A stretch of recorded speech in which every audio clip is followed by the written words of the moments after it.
So, over the past couple of weeks, as usual, Manchester United has been chock-a-block with news and drama. Many people have commented on the news and drama, and today, in a first for this channel, we're starting a new series where I'm going to give my opinion on the goings-on on the previous week at Manchester United, and I'm going to make it fun. So the first point, the handball that was not given in United's favour today against Burnley, and the one that was given against United against Coventry. So, according to the new updated Premier League rules, in 2021-22, the proximity of the player whose hand or arm makes contact with the ball to where the ball was struck from will still be an important consideration for officials when making a decision to award handball or not. So if you look at these rules, we can clearly see that if a ball is blasted across the box and the person crossing the ball is in close proximity to the defender, in most situations this should not be given against the defender. But of course, as United are the biggest club in the world, and every fan apart from United fans hates United, no one cared to mention that in the Coventry game. Everyone was just commenting on how Coventry were apparently unjustly treated. And what they also failed to mention is that the offside debacle would not have occurred if the Wan-Bissaka handball was not given. Why? Because United would have won the game 3-2. So why are people not mentioning this?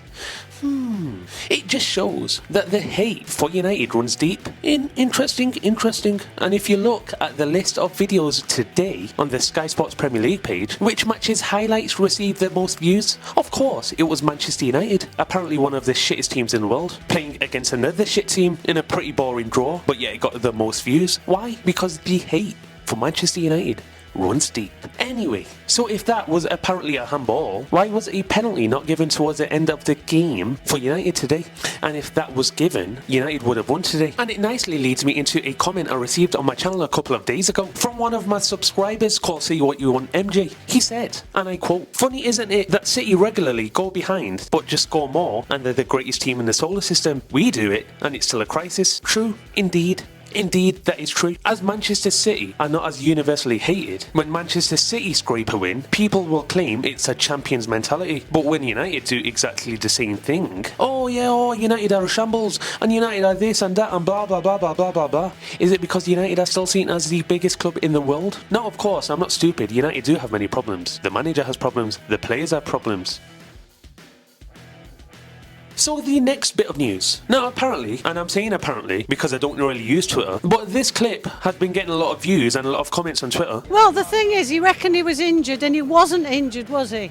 He wasn't. That's disgusting for a professional player to do that, to pretend he's injured. And it ties in to the comments from Marcus Rashford on Twitter. Apparently he said that the criticism of Rashford has gone far beyond criticism and it's now reached the levels of abuse. And you know what? I sort of a little bit agree with him. Let's actually put the points against Rashford first, where, as in, if you're in the public eye, you're going to get criticised. If you're playing for Manchester United, you're going to get criticised. Even if you're on YouTube, you're going to get a lot of hate comments. But when you look at that clip, when people are claiming he's faking an injury, that is going beyond the pale. And now, of course, this lady isn't on social media, I don't think, but just in general, I think YouTubers purposely over-exaggerate everything. So while Rashford may deserve some criticism, as people don't think he's putting in a lot of effort, and when people can see he's being selfish or not passing the ball, that's fine. But people go way beyond over the top just to get a lot of clicks on social media and just to get clipped so it can be shared around on social media. Like a couple of weeks ago, I saw a video or a reaction to a match where a YouTuber was saying that he's not even better than Wayne Routledge or he's not better than Aaron Lennon, and this point was repeated about 4 or 5 times, while screaming like this. So of course, that is going over the top.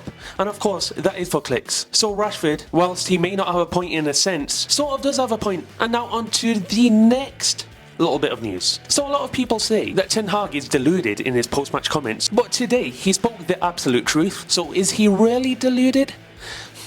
Today he said, and I quote, "We are one of the most dynamic and entertaining teams in the league at this moment." Did he tell a lie? Did he? Have Manchester United been one of the most exciting teams to watch over the past few weeks, months, year? Yes, of course, 100%. Every single game of Manchester United is memorable. So is he deluded? Is he lying? Is he saying the wrong thing? And he said, and I quote, "We are creating loads of chances by playing good football. Every team gives up opportunities, but when it's up to us, it is weird." Once again, I ask, is he telling any lies? Did Bruno Fernandes not create some wonderful chances in the first half against Burnley today? Does every team not give up opportunities? Do they not? Now, of course, I'm not claiming that Ten Hag is a genius or that there are not problems with the club. Of course, there's many problems, but if we're just talking about the specific comments, is he wrong? Does Ten Hag always lie in his post-match interviews? Let me know. And lastly, on all of the noise that you may hear on social media, people may think that everyone is Ten Hag out, but I actually put out a community poll a couple of weeks ago, and the yes and no was actually quite close. 44% of people still wanted Ten Hag in, and 56% wanted him out. So it wasn't like a landslide where 100% wanted him out, or 90%, only 56% wanted him out. Now, of course, this wasn't a massive sample size. And if you want to see more of these types of videos and more matchday vlogs related to Manchester United, be sure to subscribe. Yes, indeed, do it right now. Peace.